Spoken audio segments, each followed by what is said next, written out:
Good. Right. Well, welcome everybody. The idea of this presentation is, as the title would suggest, about improving the performance of Java.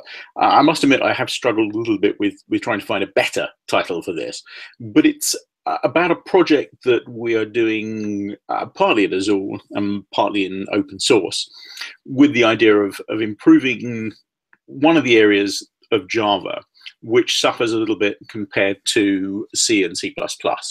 And that's to do with the way that objects and data gets laid out in memory. But obviously we'll see how that works as we go through.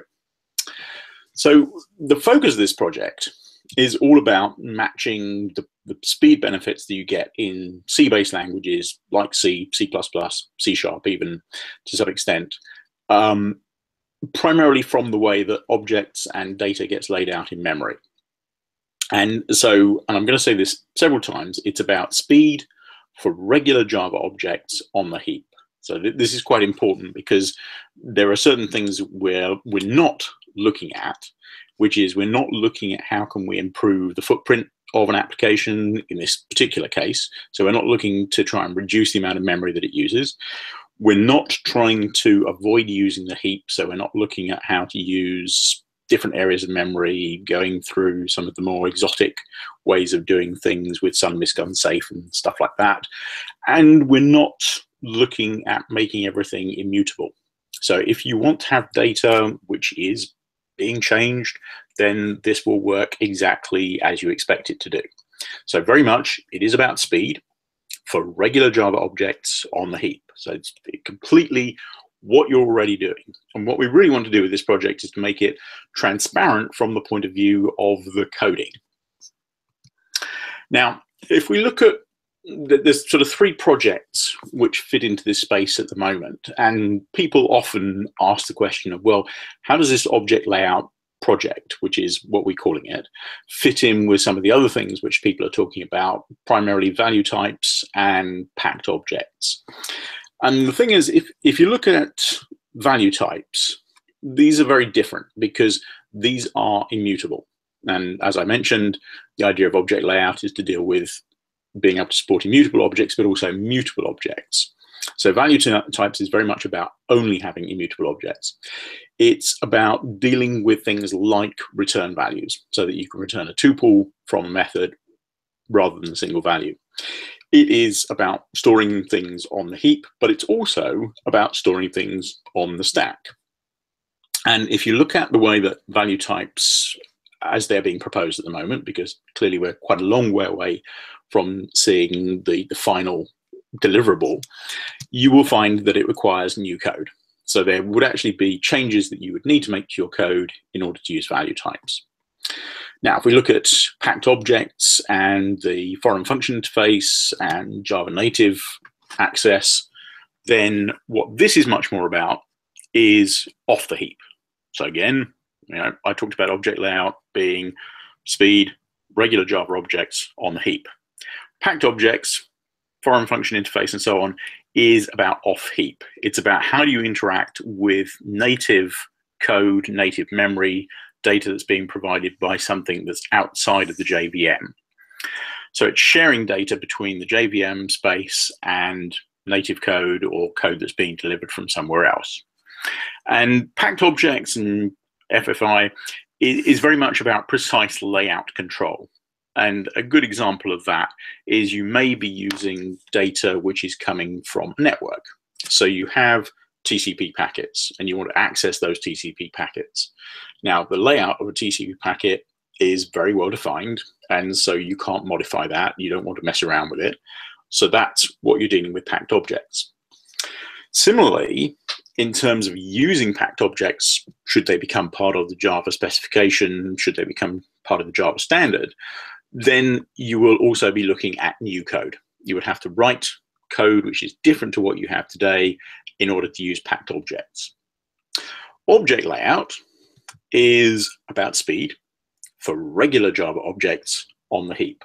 Already said that a few times, going to say it a few more times, but that's what we're dealing with. It's the whole idea of just taking the objects that you're already using, not having to change your code, not having to move them anywhere else, and use them in very much the way that you're already doing so, and allowing the JVM underneath to optimize them in terms of layout, in terms of how they perform, without you having to make any changes to your code.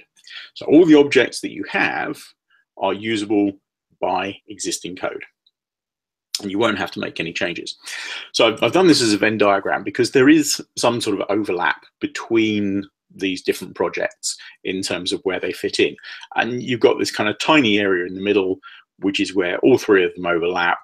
And that's where you might have something such as an array of small footprint values, where you're using those, and you might potentially have all three of these things overlapping. But they also occupy their own space in terms of the problems they address, in terms of the solutions that they provide. Now, if we look at where this idea came from, it was all about a discussion which Gil Tene, our CTO, was having, I think it was with Martin Thompson, and they were talking about how to improve the performance of Java. And they were looking at, what languages like C and C++ do, how they work, and what advantages those languages get over Java simply because of the way that they work. And the simple basis of that argument was we need structs in Java. And if you've done programming in C or C++, then you know what a struct is. It's a way of grouping together pieces of data which can be of different, I say types, but different primitive types, grouping them together and treating them as if they're a single group of data, a single piece of data. And that's very much like we have in terms of objects in Java. But in terms of C and C++, they don't have the concept, well, C++ has the concept of objects, but C doesn't have the concept of objects. So it's really about grouping data together so you can treat it as a single unit. Now, what people often do is, in order to try and replicate the idea of a struct and replicate the performance you get from that, people use things like sunmisc unsafe to try and do that. And if you look at the way that C and C++ work, you get that just for free. So that was the idea, is how do we get structs in Java? But then the counter argument is we already have structs. They're called objects because a struct is a way of grouping together certain pieces of data. An object is another way of grouping together certain pieces of data. Now, an object is more complex than a struct because it also contains behavior. So you have methods and you can define how those things work. But if you wanted to, you could define a class which only has data in it, and you could treat it as if it was a struct. But the drawback is that you don't have the same access speed that you have in C.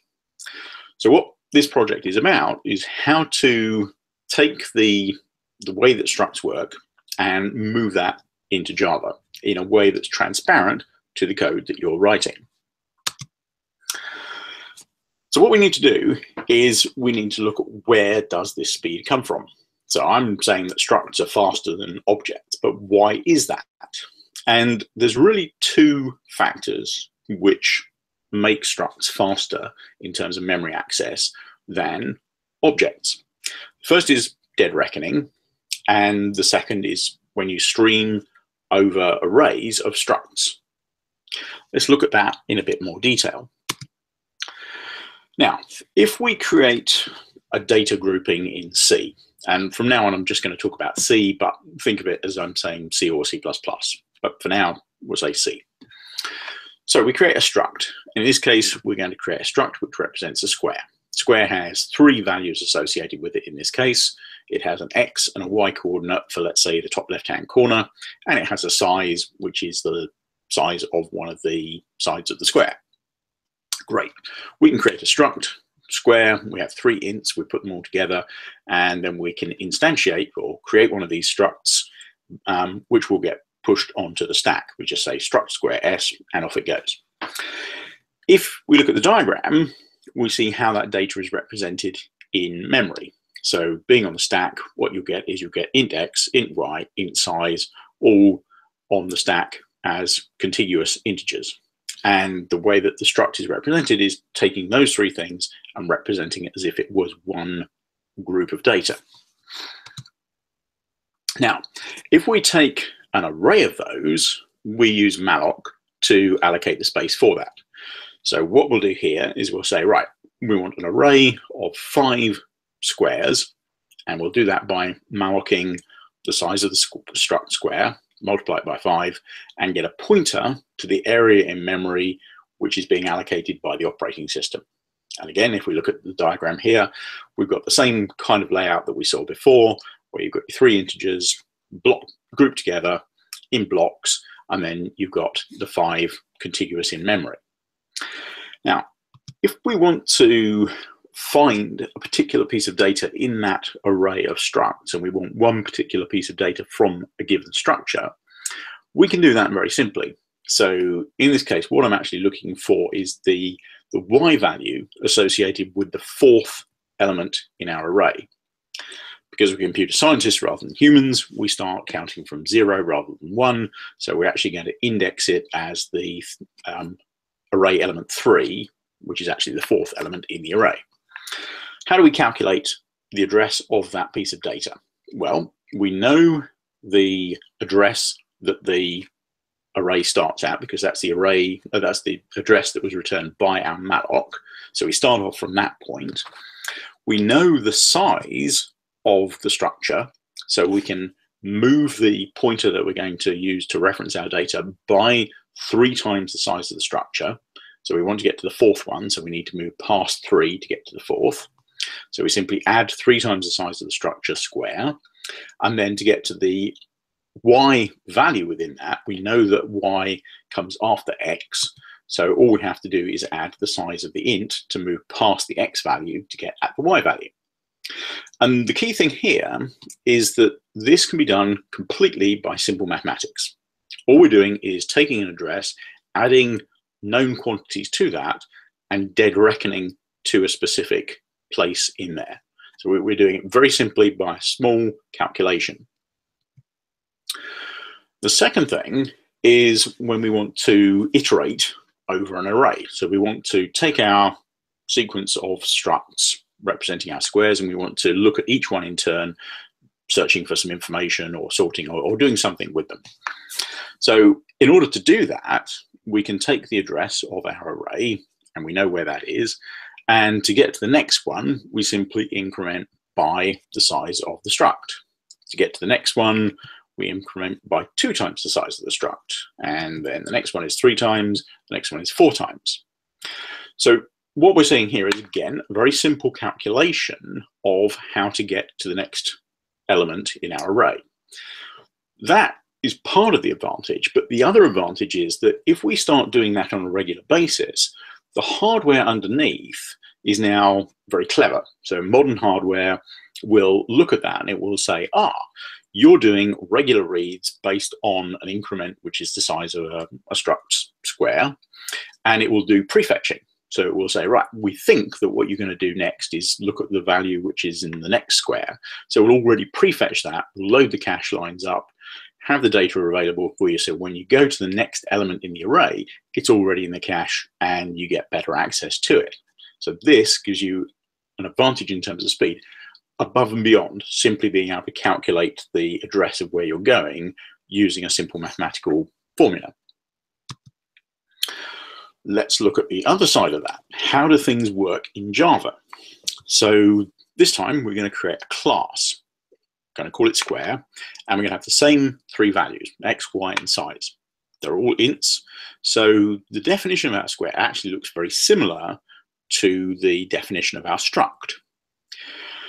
If we look at instantiating one of those, then we create a square and we instantiate a new object of type square, and we get what we see in the diagram here. It's a little bit different to the struct square because we have still the values int x, y, and size. But now, because it's an object, it also contains extra information. So there's object headers, there might be other information that's specific about that object that needs to be stored in there. So it's a little bit bigger than the struct that we saw before, because it isn't just the data, it's now an object which has more things associated with it. The other thing, and this is really the big thing, is that when we look at how an array of these objects is stored, things are very different. Before we had to use malloc, we created a contiguous area of memory, or we retrieved a contiguous area of memory, then we could store our structs in that sequentially, and we could access our data that way. Now we're dealing with the heap. So we have an array that we create for 5 squares, which will allocate memory in the heap. That will have 5 implicit pointers to the objects that we're going to associate with that, which are our square objects. If we're very lucky, then when we allocate those objects, we will get them contiguous in memory. Okay, so that's potentially possible. We could potentially get them all contiguous in memory. But of course, that's not the end of the story, because as time goes by, things are going to happen with the virtual machine, threads are going to run, and we'll see a point at which we'll get garbage collection. And at that point, things will change. So it could well be that we have a situation where we have multiple threads being used for garbage collection because we're doing parallel GC. And because of those parallel GC threads, the objects that get copied and moved around within the heap space won't be moved contiguously. So they could be moved in different regions because different threads are actually taking care of those objects as the garbage collection runs. Now, yes, I mean, in some situations, you may find that with a small array, when the objects get garbage collected from the young generation to the old generation, they do in fact get moved contiguously. But the important thing here is that we have no guarantee of that. We could just as easily have them spread around through the heap as them being contiguous in memory. Of course, things get more complicated than that because we have implicit references from our array to the objects, which means that we could actually take one of those objects and change it for a new one, change the reference to a different square object, and suddenly we're pointing at something which isn't going to be contiguous. So again, we lose that guarantee of contiguous data in memory. Still more complicated than that is the fact that we have inheritance in Java. So the fact that we have an array that can store references to squares doesn't mean all of the objects are going to be squares. Yeah, they could be squares, but they could also be subclasses of square. I could say, right, well, I want to put a filled square, different type of object in there, and I want that to go into my array. Because filled square is a subclass of square, it's just as valid to be able to store that reference in our array. So now we put that in there. Again, we lose that idea of everything being contiguous in memory. We lose the idea of things being the same size. So this is a very different situation to what we have with structs. So really, if you look at the sort of way these things work, in C, what you've got is an immutable array of exact same size structures. We saw that in our diagram earlier on. When you create an array of structs, you allocate the space, you put those structs into that allocated space, and they are fixed. So you can't change what structure is being stored in there. You can change the values associated with the structure, but you can't change the structure itself. You can't make it bigger, you can't make it smaller. It has to be that structure. In Java, we're talking about a mutable array of same base type objects, because we have inheritance, we have the ability to change the references that we have in our array. So suddenly we can change which objects we're referencing, we can change the type of the objects, so long as they're a subclass and so on. So it is very different in terms of the semantics. So what we're trying to do with this project is to solve 3 specific types of problems. And that is an array of structs, where you simply define a structure and an array of those. But we're also trying to look at how could we deal with a situation where you have a struct with another struct inside that. And then also, what about if we had the situation where we had a structure with an array at the end? So that's a common sort of situation where you have a packet, where you've got a length and then you've got a body. So you'll have an array of characters, say, which it sits at the end of our struct. Now, all of those can be defined in Java. It's very simple to do that. You can create classes which represent all of these things. But because of the way that the memory gets laid out, you can't get the advantage of the speed that you can get with structs in our C-style languages, as we've seen from all of the slides I've just talked through. Now, the idea behind this project was to to take the same approach that was used in the concurrency utilities. Now, if you go back to JDK 1.4 or earlier, what you found is that the ability to write multiple threads that were operating with each other and cooperating was very difficult. You had a very basic set of primitives in terms of the thread class. Really it was just sleep, wait, notify, and interrupt. And along came a group of people who decided that they would write a library of concurrency utilities. They give you the ability to do things like semaphores, things like mutexes, things like atomic locks, all these kind of higher level ideas which are very familiar for people writing concurrent multi-threaded code. And so they did that in Java, such that you could write all those things using plain standard Java. It would work without any problems, without any changes to the JVM, without any changes to the way that Java worked underneath. And so if you take an example, an atomic long compare and set, you can do that using synchronized blocks, synchronized methods. So you don't have to change anything in the JVM, you can do it just with standard Java. But once with JDK 5, these libraries got moved into the standard packages, then the JVM could start to understand how these things worked. And because they're part of the standard, it could optimize them using some things that were available to it in terms of the underlying hardware. So now, if you look at the way that an atomic long compare and set works in terms of the libraries and the JVM, it uses a single x86 instruction to do that. So it doesn't have all the overhead of a synchronized block or a synchronized method. It just uses a single instruction from the processor architecture, and boom, you get a much greater improvement in performance of that over the way that it worked before. So our idea was to do the same thing. Write a set of libraries which will use Java as it is at the moment without making any changes to the JVM. And then once we can get it into the standard class libraries or available through our own JVM, then we could optimize things underneath because we understand how things work. So let's look at how the first of these works. How do we deal with an array of structs? So we introduce a new class. In this case, it's going to be called a structured array, and it's going to have a type associated with it because these are the types of objects that we want to store in our structured array. So a structured array is a collection of object instances of an arbitrary type T. Great, but it is an exact type T, which means that you cannot store a subclass of T in that structured array. It has to be only the type T. So that avoids at least one of the problems that we've already seen, which is that you could replace a reference from an object to one of a subtype of that object and have problems with optimizing the memory layout that way.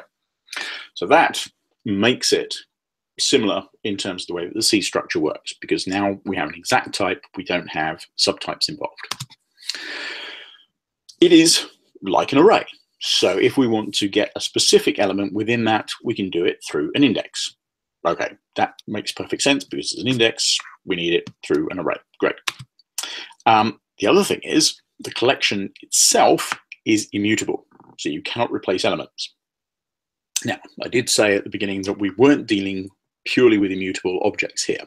So what I need to make clear is that when we say immutable, we mean the array itself is immutable. You can't change the references that go from the array to the objects. The objects themselves can be mutable. So you can change the data that's associated with that particular object. You just can't change the reference from the array to the object in the array. So because of that, we have a get method, but we don't have a put method. There's no way to change the reference in the structured array. Now, if you want to create a structured array, you do it through a factory method.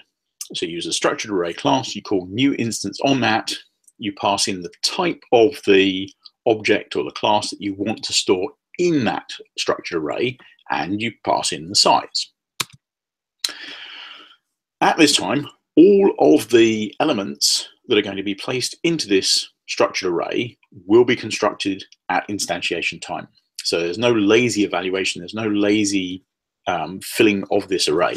If you ask for an array that will store 100 objects, you are going to get all 100 objects and your array allocated at the time that you create your structured array.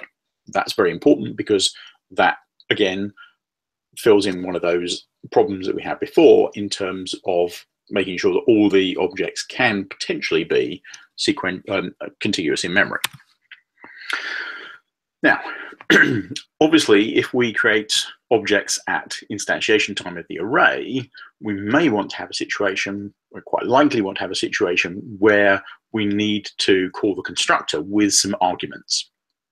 And so we have built-in support for that through the idea of what we call CTOR and args, constructor and arguments. Let's look at a simple example of that. In this case, we've got a simple class called foo, and it has an instance variable associated with that, which is index. The constructor takes a long, which is the index, and stores its value. What we want then is to be able to use the index of the element in our array and use that to construct the object as we're building the elements of the array. To do that, what we do is, first of all, we have to use reflection to retrieve the constructor reference that's appropriate to the constructor we want to use. So we get a constructor from the class associated with foo, and we want the one which takes a long as a parameter, because clearly there could be multiple constructors with different parameters, different signatures. So in this case, we're looking for the one which takes one long as a parameter. Once we've got our constructor reference, then we use a similar way that we saw before, where we call the new instance factory method on structured array. We're still passing in the class that we want to construct our array of, so foo.class. We still pass in the size of our array, which in this case is going to be 8. But now we also pass in a lambda expression, which defines how to construct how to use the constructor of the foo class in order to construct the objects as we are populating the elements in our array. So in this case, what happens with the lambda expression is, because we have a context associated with that, we have a context that we pass in, and then we call the CTOR and args of type foo. We use the constructor to say that this is the constructor we want to use to construct our objects, and then the parameter is going to be passed in using the value that's returned from context.getIndex. So it will simply give us the index of the object as we create it. Now, as a very simple example, obviously, if you want to do more complex things, that's entirely possible. There's a lot of different things you can do using the CTOR and args to create the objects using whatever parameters you need at construction time. Now, one of the things that was considered when this project was started was how to deal with the liveness of a structured array. And this comes back to how the structs are dealt with in terms of C languages.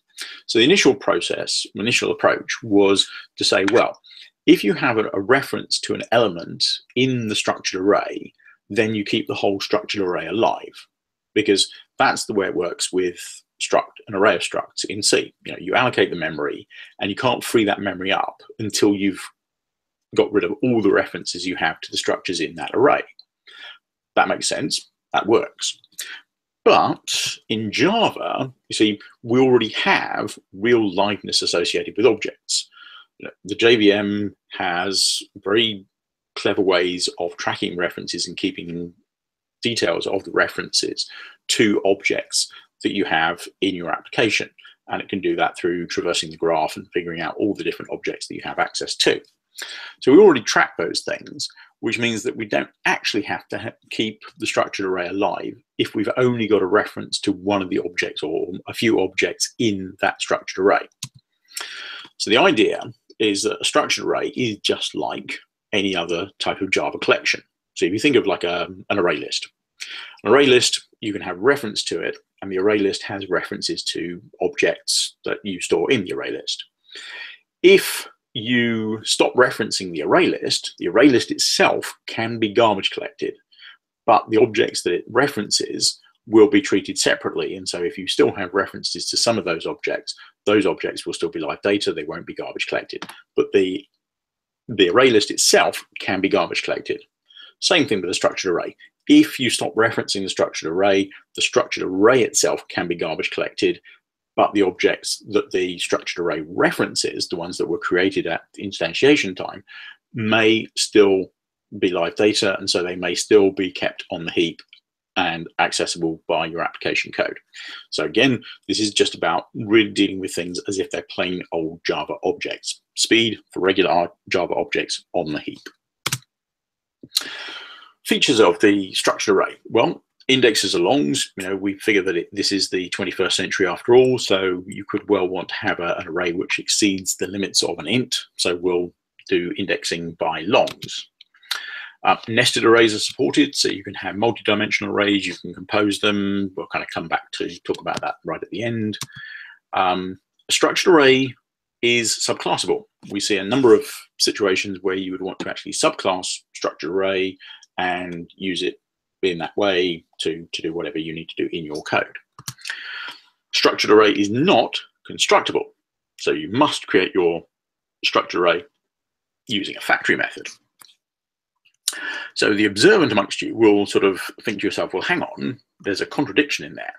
A structured array is subclassable, but a structured array is not constructible. That's a bit of a contradiction. So how do you deal with having something which is subclassable but doesn't have a public constructor? Because that's what you're trying to do. And the answer to that is what Gill calls constructor magic. So constructor magic essentially says that when you call, you have to have a public constructor. So you have to have a public constructor in order for the structured array to be subclassable. But if you call the public constructor will know where that constructor is being called from based on its context. If the public constructor is called from within the factory method in order to construct the structured array, then everything is fine and everything carries on. If you try and call the public constructor yourself from outside of the factory method, because we don't want structured arrays to be constructible, what will happen is that the context will not be appropriate for the factory method. So the constructor will then throw an exception to say, you've tried to call this from a public constructor, you can't do that, and throws an exception. So that solves that problem, and you don't have to worry about that.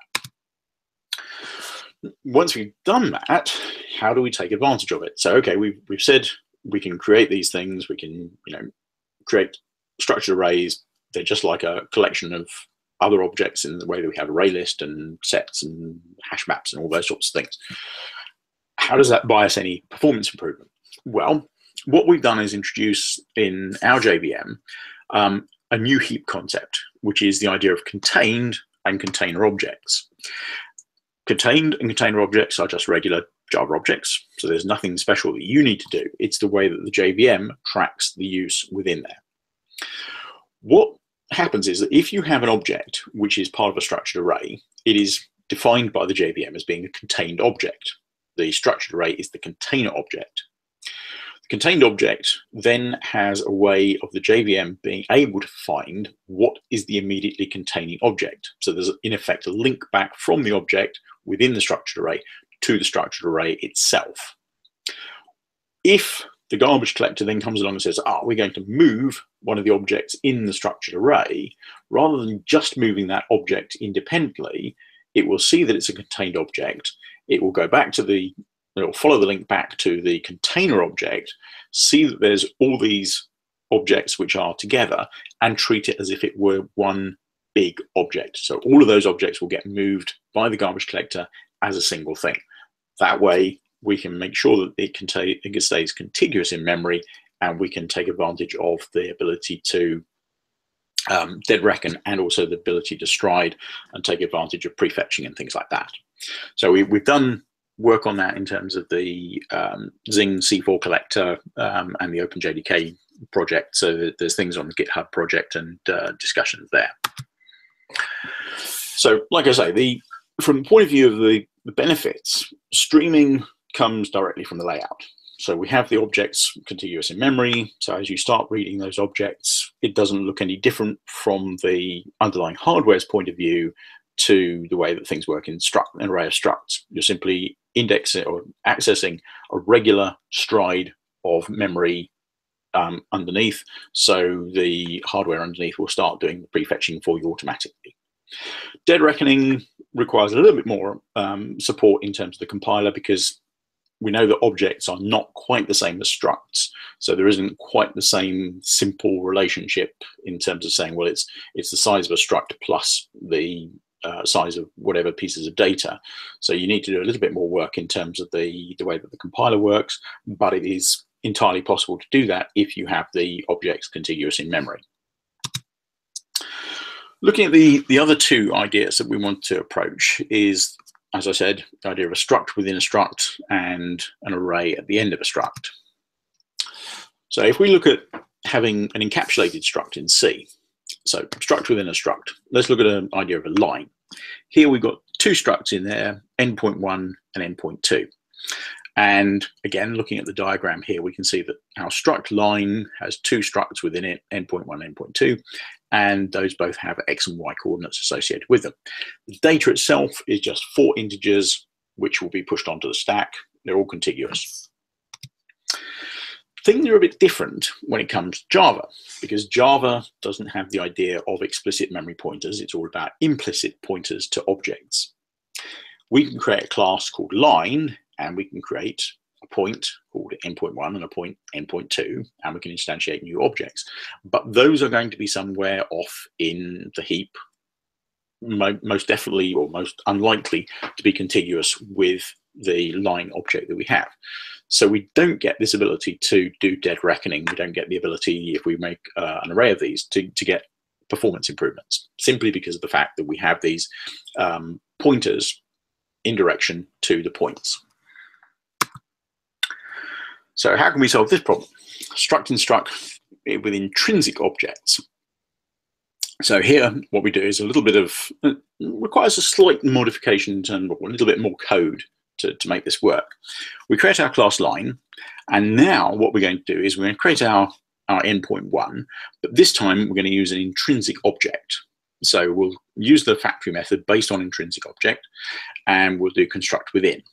And this time what we're going to do is we're going to say that the object that we're constructing within our class, so in effect struct within the struct, is going to be endpoint1, and it's going to be related to this object. And in order to do the necessary work underneath, we need a method handle that we look up and we can use within the construct within. What this will do is it will make the object look like it is intrinsic to the struct. What I mean by that is, well, I'll show you on the next slide. It's easier to explain, but essentially what it means is you don't see any change in terms of your code. So from the Java perspective, you're still creating objects, you're still referencing them through an implicit pointer, through an object reference, so nothing changes in that respect. You're still doing everything just the same way as before. It's just when you create it, you do it in a slightly different way. There's a bit more work that needs to be, or goes on under the covers because of the ability to do some things with reflection where you can change the way things work, but that can be taken care of as well. So the way things look in memory is that now when we create the line, we create our points as intrinsic objects, and rather than actually storing them inside the line, which is what we would do in a struct, we actually store them contiguously with the line. So again, we have this idea of treating all our data as a single entity. So our line and our 2 points are contiguous. We still have the implicit pointers to the different point objects, but everything can be moved as a single unit, and the endpoint references can be calculated rather than having to go through a level of indirection. So we can we can improve performance by doing that as well. Struct with an array at the end is simply the idea of saying, right, we want an array of objects to be stored at the end, and depending on what type, we've created a primitive long array, primitive double array, and so on. There's also a reference array if you want things other than primitives. So you want objects, an array of objects at the end of your struct, then you can do that as well. Structured array is subclassable and basically has the idea that you can capture all of the ideas of having a struct with an array of structs at the end. So you could have an array of structs as well as an array of objects or an array of primitive values. All of those are dealt with by this approach. Now, the great thing about this is that you can compose all of these things together. So you can mix and match in exactly the way you want to. So you can end up with a very complex sort of fractal situation, if you like. So you start off with heap. From that, you can create a structured array, which can actually have a structured array of type foo associated with it. So it's an array of arrays.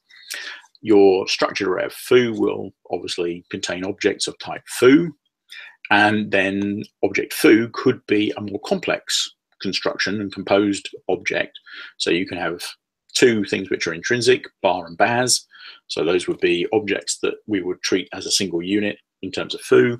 And we could also create an array at the end of that of type mu, and say that we want something of length 4. So we'll have a reference array of 4 mu objects that will go at the array end of foo. All of those can be put together, and everything will be treated as a single big object in memory. So when it gets garbage collected, it gets moved straight in one big lump. In terms of status, the project, all the code is up on GitHub. There's also a reference, objectlayout.org, you can follow that will give you more information about that. Gil says that he's still working out some of the spelling for this, so some of the names of the classes may change a little bit over time.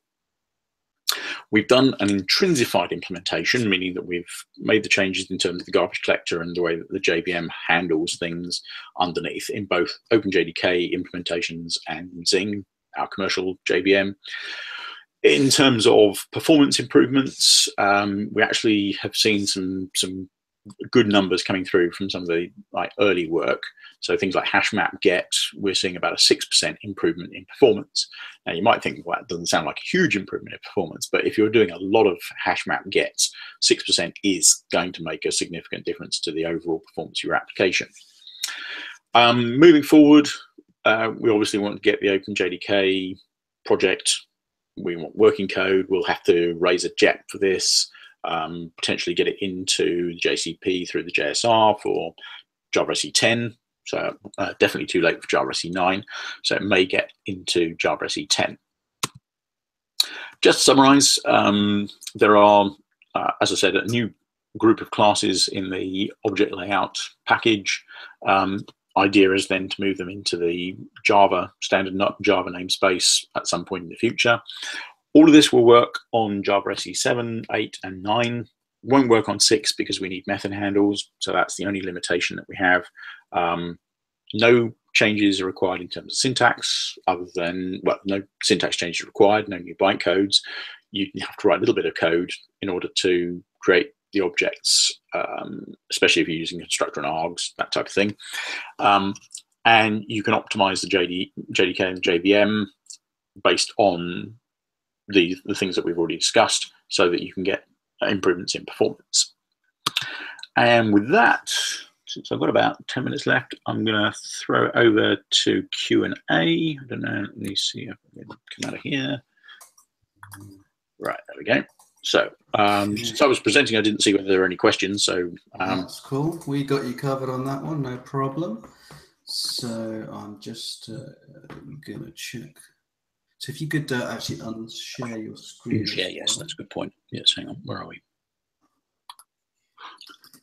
Am I unshared? There we go. That's perfect. And I will check RC. So anyone in RC, please ask your questions, and I have a few already. So Mimic47 says, why not just add the struct keyword? See, that would be a change to the syntax, because the whole idea here is to plain old Java objects is just normal Java objects. We don't want to change anything in terms of the syntax.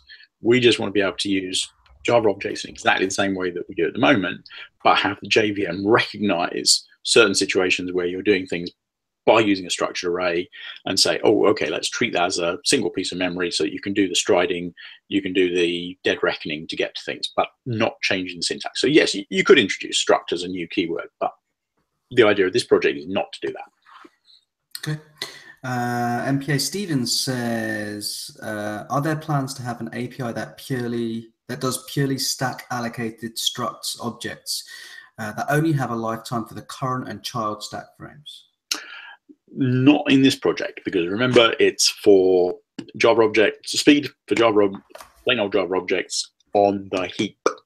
So we're not with this project anyway. I mean, clearly that could be a possibility, but with this project as it is at the moment, we are targeting just objects on the heap. So it's the garbage collection and memory allocation in terms of the JVM, not stack based. Okay, and one final question actually from Mimic47 as well. Is any of this code available for tinkering? It is, yes. So if you look at the slides, then there's objectlayout.org will take you to the GitHub repository and you can get the code from there. I think there's a link if you look at the slides, because I'll send you the slides and you can post them. Okay. Yeah, objectlayout.org will take you there anyway. Awesome. Rob Church asks, question from Simon Ritter, is the initial, just as I get a notification, is the initial benchmark data is the initial benchmark data or early numbers published anywhere? We haven't done that publicly, no. I mean, this is still just stuff that we're kind of tinkering with in terms of the way the JVM works and doing some sort of early numbers. So we haven't actually published anything official yet, no. Okay, and that's all the questions that we have right now. Anything from the Detroit Jog?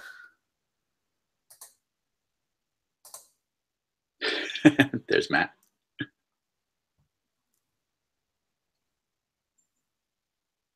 Oh, mute. Can't hear you. You're on mute at the minute. No.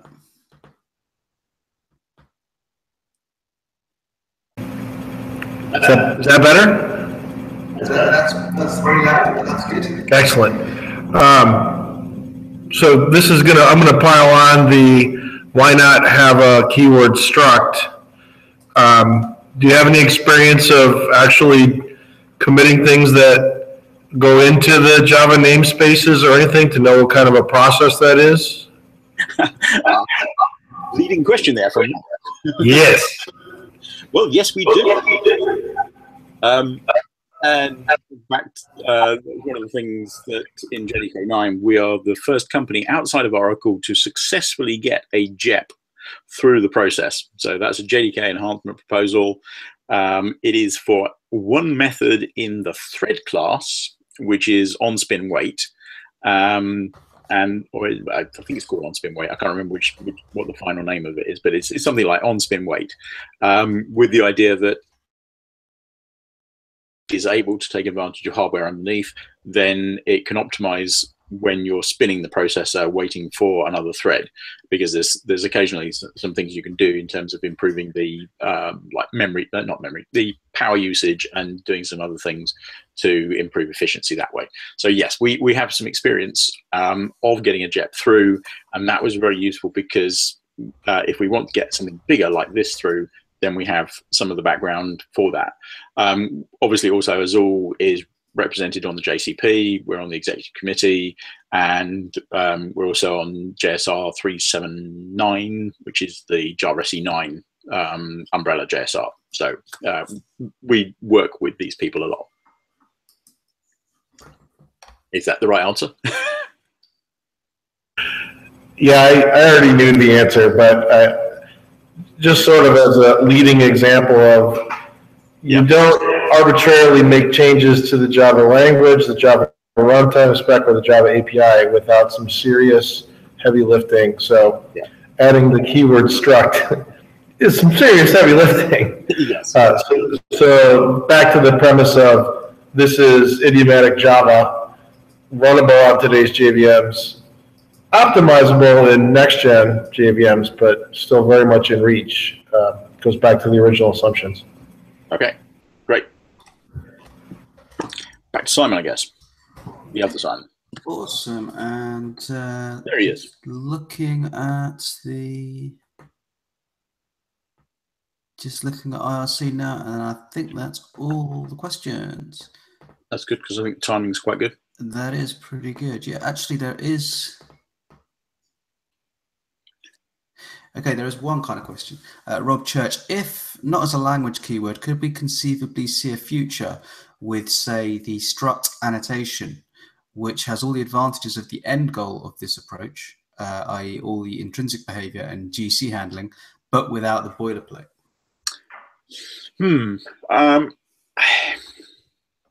I can see Lucas Eder right now turning in his sleep about someone talking about adding another... yeah, I think it would be very difficult to do that because it would... I don't know. I think we'd have to play with that, but I can immediately see that there'd be a whole host of like issues with trying to retrofit like an array list. Because the problem is, you see, if you take something like an array list is not immutable. So you couldn't simply annotate it. That would then, because then you get confused about stopping people from being able to change the references to objects in there, which is something that you're quite entitled to do in an array list.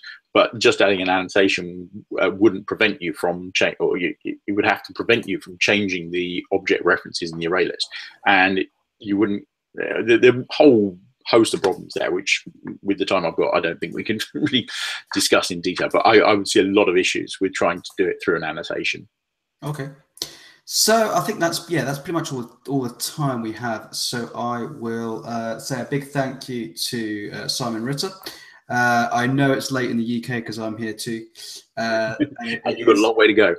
Well, actually, this is going to be my last session. I'm going to grab some sleep and then I'll probably join for a couple of hours towards the end.